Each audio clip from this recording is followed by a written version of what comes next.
Welcome to Roll Call, a 126th Air Refueling Wing podcast of the Illinois Air National Guard at Scott Air Force Base. I'm your host, Technical Sergeant Brian Ellison. The Roll Call podcast focuses on people, mission, and community. Hello, deployed friends. Thanks for listening to Roll Call. Coming up, the big cheese himself, the 126th Air Refueling Wing Commander, Colonel Tom Jackson. We talked so long that I'm breaking his interview up into two parts. Before we get to part one of the commander's interview, remember that 5,000-page bill the kids in Congress passed at the end of December? It's called the Consolidated Appropriations Act of 2021.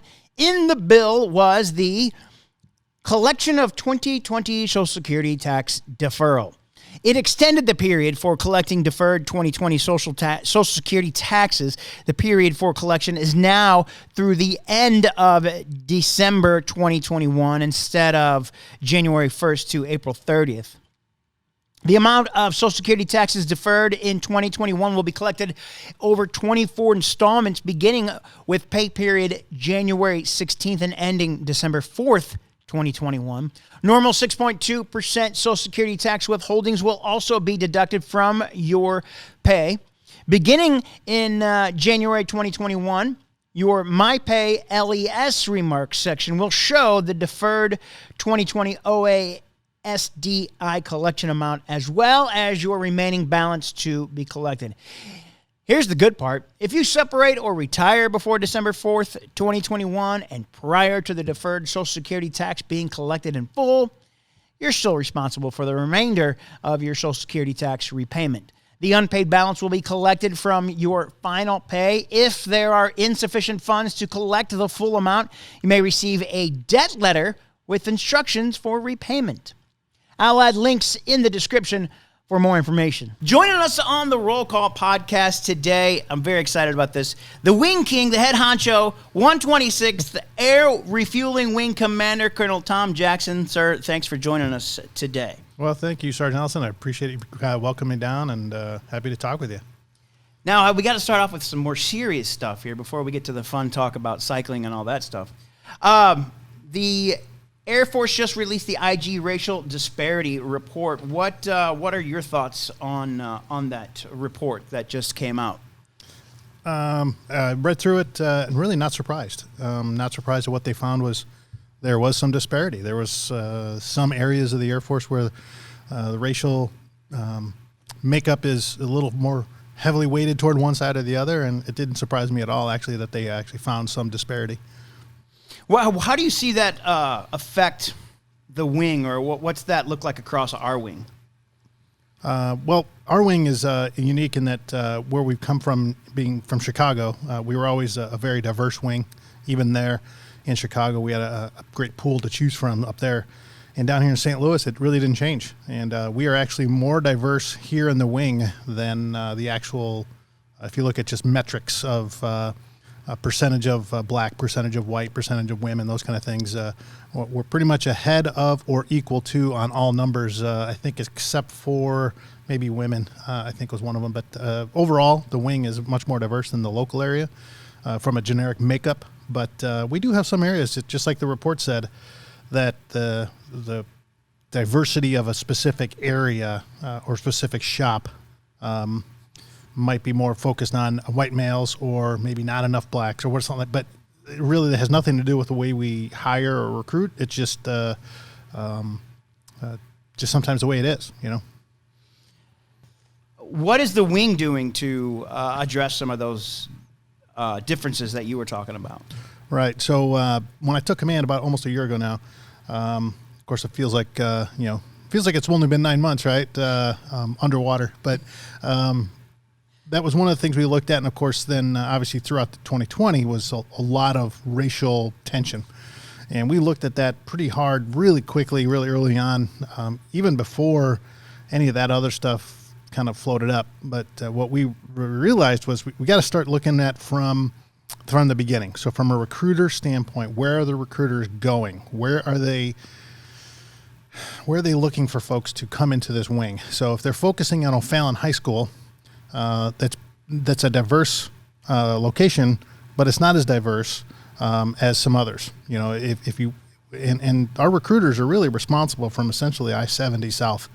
I think it's like 140 high schools or something like that. It's an incredible area, but all of Southern Illinois and really, the St. Louis metropolitan area is our recruiting base.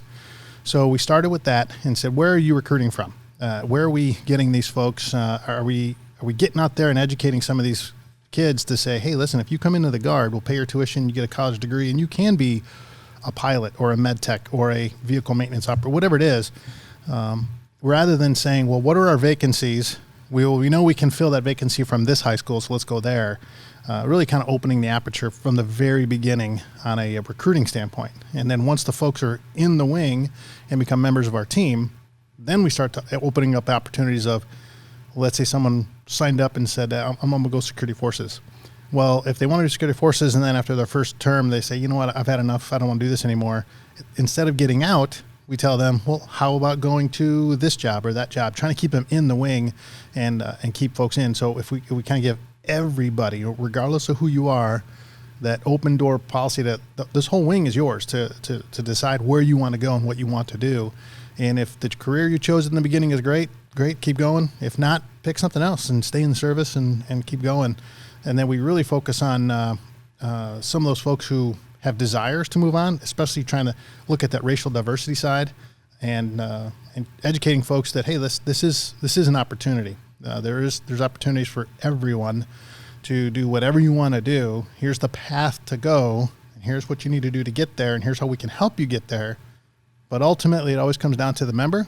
What do they want to do, and what are they willing to do to get to that next level or other level? All right, shifting gears to the other headline here.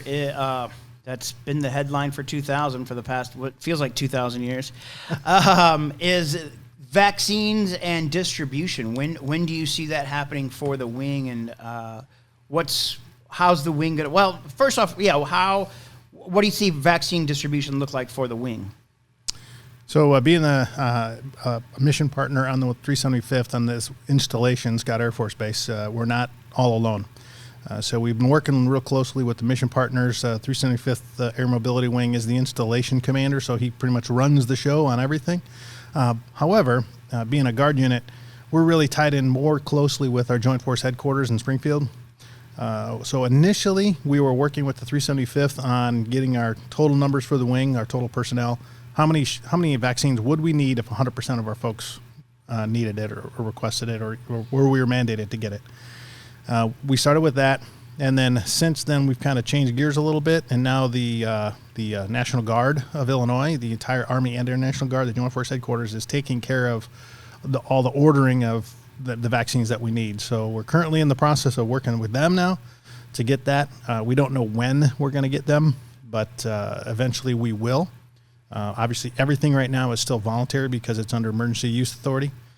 But once we get the vaccines delivered at some point, everything's based on a tier. So we have a tier 1, tier 2 for us. And the tier 1 is those first responders of medical, security forces, firefighters.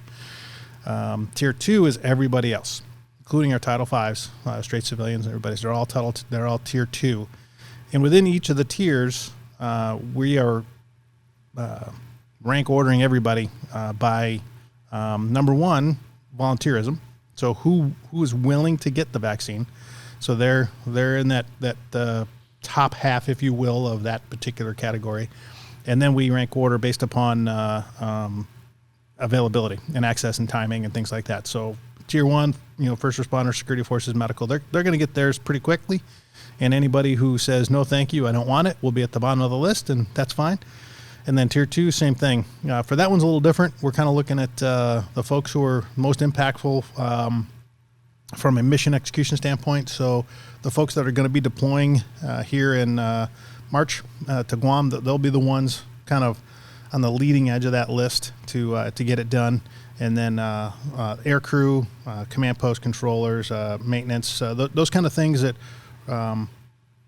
especially the shops that are one deep and those kind of things, we're really looking at it from an operational necessity standpoint. And then once again, it's all volunteer. So you have to look at that and say, what are my priorities? Make the priority list, and then take out the volunteers, put them up, and then rack and stack and do that. But it'll take some time. I have no idea when or if it's ever going to become mandatory. I'd imagine it would be, but we'll have to see. We'll plan it by ear as it goes. So just to reiterate, again, I'll just ask you, you don't know you don't have a timeline on when we'll see those first responders getting it? Now, when the Air Force brought out and CDC brought out the guidelines of which areas of the country would get the vaccine, the first batches, Scott Air Force Base fit into all the parameters. We were a certain size, metropolitan area, all those other things, but for some reason, don't know why, we didn't get any on that first batch. So we're waiting on the next round. But now that we're bulked in with the National Guard and the states, we're waiting on that. But still no timeline on it. We're still working with the state Joint Force Headquarters and managing the ordering and then the distribution within the state. And then once the distribution occurs and we get them here in hand, once again, we will be applying it according to our distribution strategy. And it'll most likely be 2 UTAs in a row for most of our traditionals, and then full-timers during the week if we can, and obviously keeping the time required between the doses if required, unless a single-dose vaccine comes out in amount of time that we can start utilizing that one instead. I have 2 questions. Are you going to get it? Well, yeah, most likely, yes. Yeah, I haven't right now at this point. I'm not considering myself. I'm not in that tier level. I'm tier 2, I guess. But I look at it as whether or not I get sick is not going to impact the wing. I can work from home. I can work via cell phone. I can do all kinds of things. Whereas other folks have a higher priority. But I'm sure that once we get enough vaccines, I'll be in the line with everybody else. What will the wing or the National Guard be involved in any way helping the community with vaccination and what am I trying to say? Disperse that throughout the communities? Right. Yeah, the distribution plan. Yes, yeah. I would imagine that the National Guard as a whole would be part of that, since it is a national level event. It's there are some kind of hurdles you got to get through to get that done, and make sure we can do that, because some of our folks aren't credentialed for those kind of things, and so medical's working all those kind of things and working with their installation partner to get all that squared away. But if we can help, we will, for sure. That's what we do. 126. I mean, the last 9 months has been nothing but helping everybody around the world, and a lot here in the state. But we'll have to see how the distribution plan comes and what they need from us, and whether or not we're actually needed. You mentioned your first year as commander of the wing. What's that been like? And is it, I guess the other part of that, is it more challenging than being operations commander, where you just came from? Right. It's definitely more challenging, definitely much more broad-based. Operations is, granted, I was looking at flying airplanes is what this wing is. That's our mission, right? Is to go and refuel airplanes around the world. That is our primary mission. So to fly airplanes and get that mission running is obviously critical, and everything in the wing supports the flying mission. But that's all you have. So as the ops group commander, it was I just had to worry about that. So these big issues that popped up, whether or not I had to shut down a wing, I let the wing commander worry about that. But now here I got to worry about not only the operation of the entire wing, but how do I interact with the installation partners? How do I interact with the local community?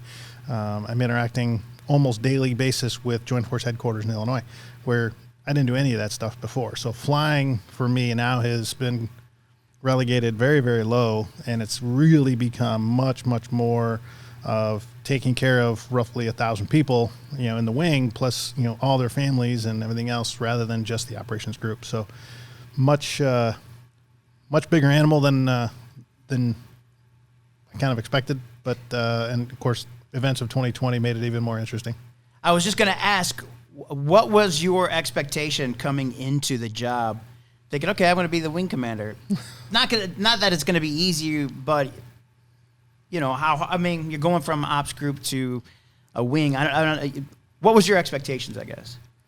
I guess my expectation was, since I've been in the wing for so long and I'd seen everything from, I was in Chicago for 10 years and then here for 20. And unlike unlike most people in a military unit in a 30-year career, you're going to have 15 commanders roughly. You know, I've had 4 wing commanders. You know, so at that point, so you don't see the changes. You don't see the change of leadership as often in a guard unit typically.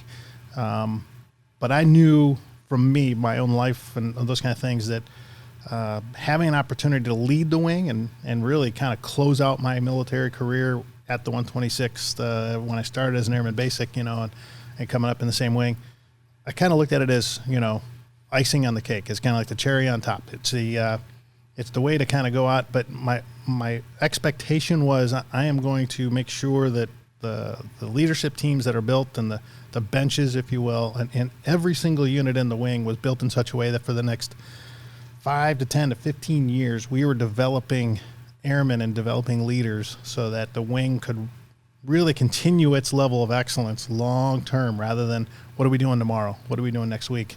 It's, you know, okay, that we got that handled, but what are we doing in 5 years? What's our 10-year plan? And what are we doing today to get to that point? So really it was all about, I kind of look at it as like a head coach. You know, it's, you take each game day by day, but to win a game, you got to look at film. You got to look at, so what are we doing individually by person to execute the team event each day? But ultimately, what's the goal, right? The goal is to finish the season in a winning, you know, point, and ideally, you know, win the Super Bowl, so to speak. But so it was always that long-term vision. And so going into it, I wanted to, you know, really kind of make sure the leaders were grown and people really enjoyed working here and got recognized for all the good work they do and those kind of things. And so to me, as a head coach, it was kind of like, I might be leading the wing, but at the same time, it's everyone in the wing does it. So I want to make sure they get the recognition and really like being here. And then a week later, it's not even a week later, right? Well, it was the next day. Took command on a Saturday, and then Sunday morning I was talking to the group commanders about, we had 2 airplanes and about 30 folks out in Germany on a mission, and they were getting ready to come home in about 2 days from that time. And I said, hey, you know, what are we doing with these folks out there in Europe? You know, it's, you know, COVID's really hot and heavy in Germany, and what do they do? Oh, well, the crews weren't flying, and so they were pretty much given free rein, and they were doing what people do out there. You know, they were enjoying the area, and they had done a little traveling. But at that time, on that Sunday, it was, oh no, there's no rules. There's no, they're fine. It's fine. So sure enough, on Tuesday they get home, and our sister unit, Peoria, was in the same boat. They were coming home from their long-term deployment and had stopped in Europe and things. And it didn't take long before I think they got home on Tuesday, and I think Wednesday the Air Force came down with guidance that, hey, anybody coming through that country or, you know, those level 3 countries needed to, that first term ROM came out. Oh, yeah. Right then. And so we immediately had to tell all of our folks on that trip, hey, 2 weeks, you're now on order for 2 more weeks to make sure you're not sick. Hey, that's not a bad deal. I mean, right. So for some people it was great. Yeah.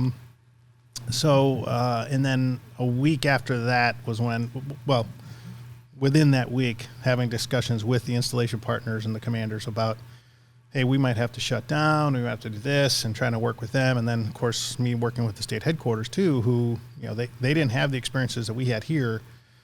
So the next week was hey, we're going to have to shut it down. And simply because the installation was shutting down. And because the installation was going into that isolation mode, we had to, the installation drives the rules on that.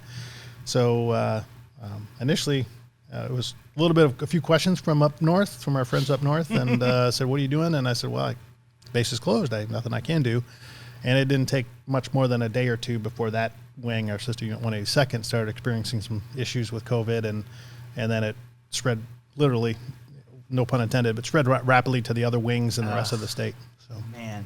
But yeah, when we initially shut down the wing, we had, as far as we knew, no cases in the local area at all. Wow. When the wing shut down. So it was done as a precautionary measure at the time, and it didn't take long for cases to start popping up anyway. That brings up a good question. What's the challenge of working with an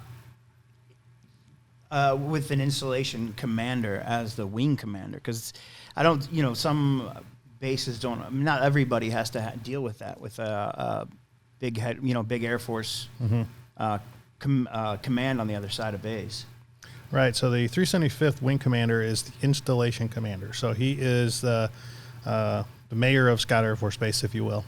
Even though he's got a couple of 4-star generals and multiple 3-stars and even more 2-stars and even more 1-stars on base. Yeah. I mean, he's got probably as many generals on this base as Andrews Air Force Base does, but they live here, whereas Andrews, there's a lot of transients. But anyway, he runs the show. He's the one that manages the installation while he manages his own wing as well. So now at that point, that's where we're not equal. I'm not the installation commander. I'm simply a tenant. I'm no different than AMC or Transcom or 635th SCOW, Supply Chain Ops Wing. I'm no different than any one of them. I'm just another tenant on this installation. So when the installation commander says, this is what we're doing on the installation, got it. We have some inputs, we kind of coordinate, we talk, and that's one thing about this installation commander. And really a couple that they've had is the coordination and the team cohesion of what we call the mission partners of all the senior leaders on this installation is the best I've seen it in my 21 years of being on this base.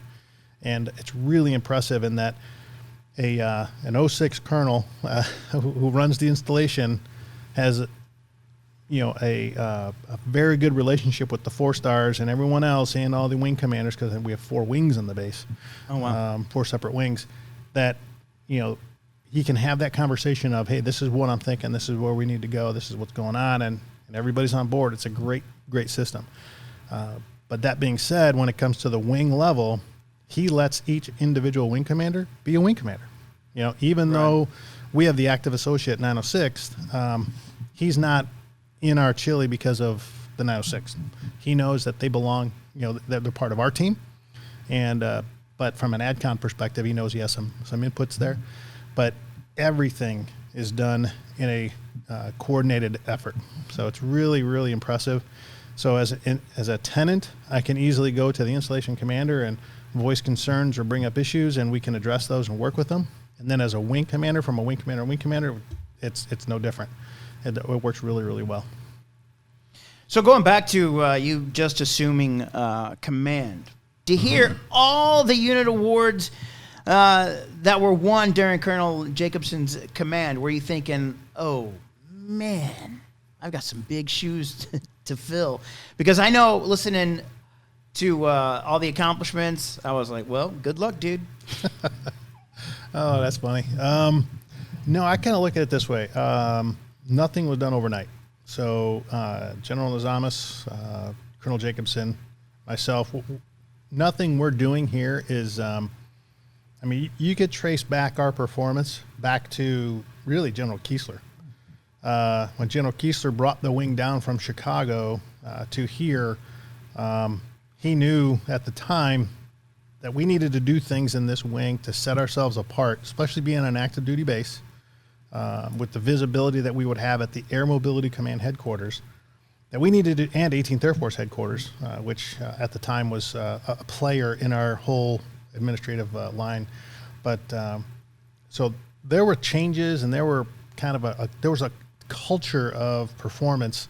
And I can go back to 1989 when I joined this wing in the aircraft maintenance group as a crew chief, that the first time I walked into the line shack and I saw these signs on the wall of, nuclear operational readiness inspection, excellent, year after year after year. And at the time they were almost every year, but just all these accolades and stuff back from the 80s and 90s of things we did back then. So it's nothing new. But what we're doing now, and one thing that General Nazamus did when he was here as the wing commander, really started to branch out more with a lot of the National and National Guard Association of the United States, AMC, or National Guard level awards, of things that we would really be competitive for, started putting in for, and started doing all those things.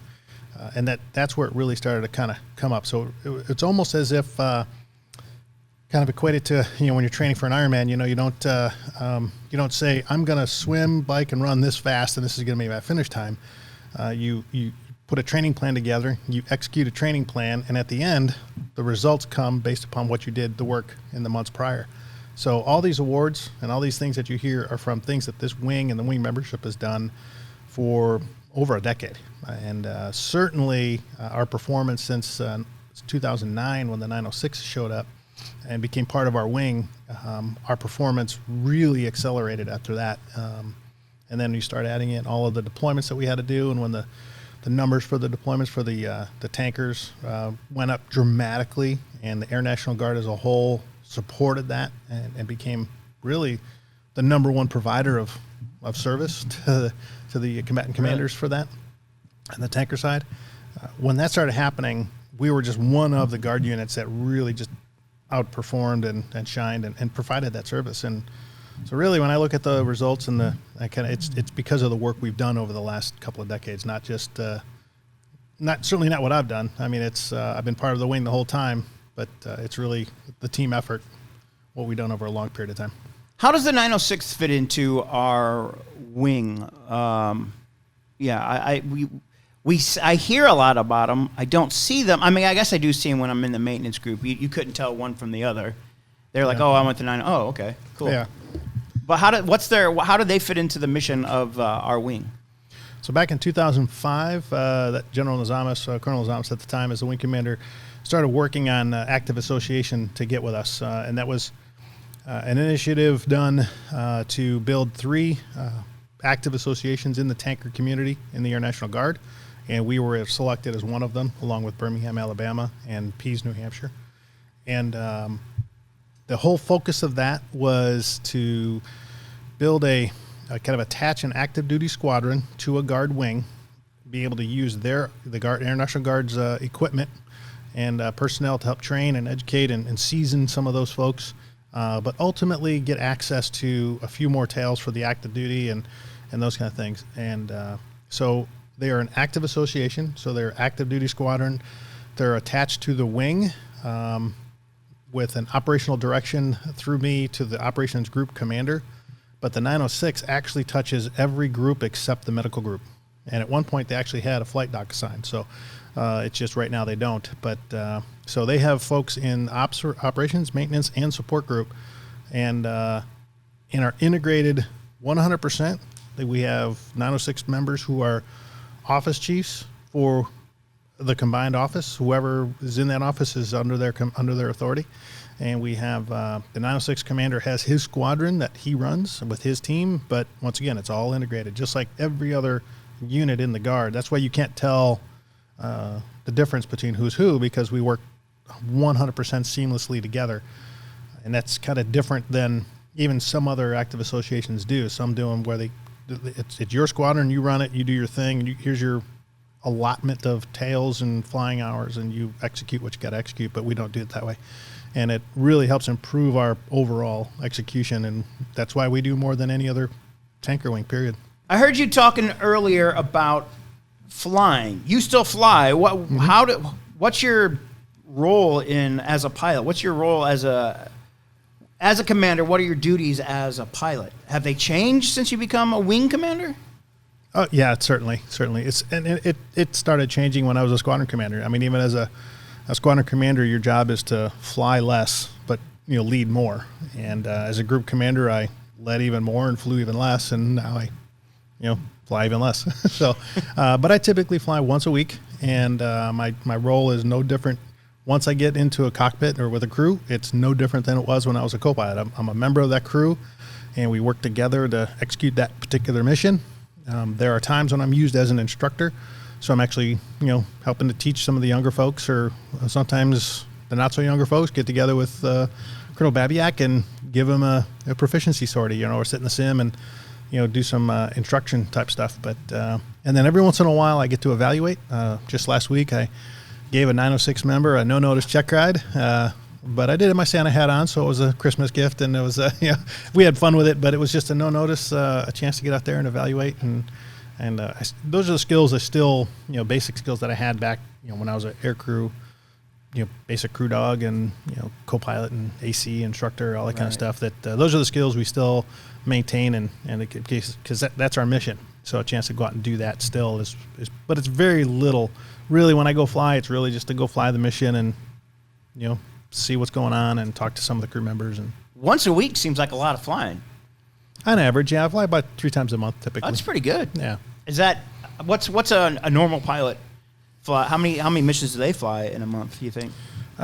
It depends. So some crew members, since I don't get to deploy as a pilot as much, Sure. You know, the ones that deploy and fly and those kind of things, they'll probably get in probably flying 150 to 200 hours a year, maybe 300 hours a year, depending upon their aggressive. We have some very young aggressive aircrew members who really like to fly, and they do it.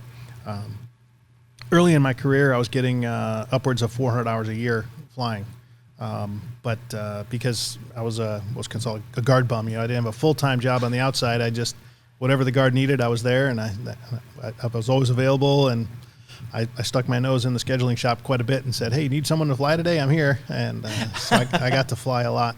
But nowadays, it's probably under 100 each year for me in the tanker, unless I actually go on a long trip or something like that. So definitely not as much as I used to. But on average, I would say the average air crew member, and if you take out, myself, the op group commander, the vice wing commander, if you take us out of it, it helps the average go up a little bit because we don't fly as much. I would say probably 100 hours a year on average for most of the pilots. What's the average of a flight? Our average sortie duration is about 3 hours. Oh, okay. So, all right. What makes a good pilot, in your opinion? In this airplane, it's the ability to work together as a team. It is because it's a crew airplane, and you have 2 officers and 1 listed as the basic crew. Being able to work together as a team, and that means the aircraft commander has to know the overall mission. What is the objective of today? What are we doing today? What's the mission we're executing? And then getting the co-pilot and the boom all on the same page, getting everybody to work together. And then when you get out to the flight line, you work with the crew chiefs and getting you to launch that airplane, and then all that other stuff. So it's really the team event to execute a mission in the tanker. It's not a single-seat airplane, and the single-seat mentality will get you in trouble real quick. That's for sure. How do you work as a team? Because I don't know. In my rudimentary thought is you fly a plane up, the boom, you guys fill up a plane, you guys leave. What all goes on in that mission, in that teamwork? It starts in mission planning, really. And really, if you think about it, it starts almost months before, when the full-timers in the operations group that build a flying schedule and say, hey, we need to fly X number of sorties in a year. And then they break it down to the month, and then to the week, and to the day. And then once that number of sorties in a day is filled, then they go, okay, now when we're refueling against it. And all that planning just to build the mission itself. And then once the mission's built, then the scheduler puts crews to it. And then even that has some, if I've got an aircraft commander, I'm going to put this brand new co-pilot. Well, that aircraft commander now needs to be an instructor. And then we need a student boom, and now we need a student instructor, a boom instructor. So that's everything that builds to that actual flight. Okay. And then on flight day, it would be the equivalent of you and I going on a cycling trip. Right. And we show up that day, and the trip is already built, but now you and I work together to get the bikes loaded, drive the car out to Colorado, execute that ride, put it all back together, and then drive home. We don't really have to say a lot, because we know that when you're driving. When the person not driving is taking care of the map, and the person in the back is taking care of the food, whatever it is. There's a team kind of atmosphere there, and that's the way we do it So when you show up to fly, the aircraft commander is the person in charge of executing the mission. The co-pilot's in charge with his specific duties or her specific duties. The boom operator's in charge of their specific duties. And as the aircraft commander, sometimes you got to give that authority and responsibility to the airman boom operator to say, okay, you have the radios, you're in control of the tail end of the airplane, you tell me what I need to do. And then you trust that their training was such that they know what they're doing. And in my experience, in my career, and I've got a few hours, I don't think I've ever flown with an airman, basic, or a senior airman even, that has made me go, "Ooh, man, I'm not so sure this person knows what they're doing." Quite the opposite. It's from a team perspective, as I know that when that A1C comes out of boom school and is signed off by my chief boom in the Air Refueling Squadron, I know for a fact that I can trust that person on a combat sortie over the most desolate terrain to execute the mission and telling me what's going on in the back. So that's the team thing I'm talking about, is you got to trust the person you're with. And, you asked about being a pilot. So from that perspective, when you're going through pilot training, there's a lot of single seat mentality of training. There's a lot of singles. Hey, you're in this thing by yourself because there's a lot of solo flying. Okay. You're in the airplane by yourself, executing your mission for that day. But when you get further along in pilot training and they realize, okay, you're going to go to a tanker, we're going to put you in the T1, now starts the team environment. But it still comes back to you need to know your job as best you can. Because if you know your job really, really well and you're doing it well, you're helping the rest of the team perform better. If you're struggling in your own area, then the rest of the team is struggling because they not only have to do their work that they have to do, but they have to then kind of help carry you along as well. So it starts with the sole person knowing their job really, really well. And you can almost apply that you could apply it to any position anywhere in any job, whether it's military or not, is as an individual, you need to do your own job extremely well, to at least a competent level that people can look at and go, yep, they're good. They're good. And, and then once you do that, then you start learning the rest of the stuff. That was part one of my conversation with 126th Air Refueling Wing Commander, Colonel Tom Jackson. We'll have more of my conversation with the commander in a future roll call episode. We'll talk more about his career coming up through the ranks in the wing and some history behind the wing, and we'll talk some cycling. One thing we forgot was to congratulate Illinois Assistant Adjutant General Air Major General Peter Nazamis, former 126th Air Refueling Wing Commander. General Nazamis was promoted from Brigadier General to Major General last week, December 29th. You can see pictures of his promotion ceremony from Brigadier General to Major General on our social media. You can find all our links to our webpage and YouTube at linktr.ee/126ARW. I'll put a link to our link tree in the description. If you're watching on Facebook or Instagram, you can also download this on your favorite podcast app so you can take it on the go. One more thing before we go. Good luck to the Wing's Outstanding Airman of the Year for 2021. Airman of the Year, Senior Airman Cole Gelfius, 126th Operations Group. NCO of the Year, Staff Sergeant Mariah Nelson, 126th Medical Group. Senior NCO of the Year, Master Sergeant Brian Hatfield, 126th Headquarters. He's at Command Post. And First Sergeant of the Year, Senior Master Sergeant Nicole Peterson, 126th Mission Support Group. They are representing the wing during the January UTA at Camp Lincoln in Springfield. Thanks for listening to Roll Call, a 126th Air Refueling Wing podcast focused on people, mission, and community. I'm Tech Sergeant Brian Ellison.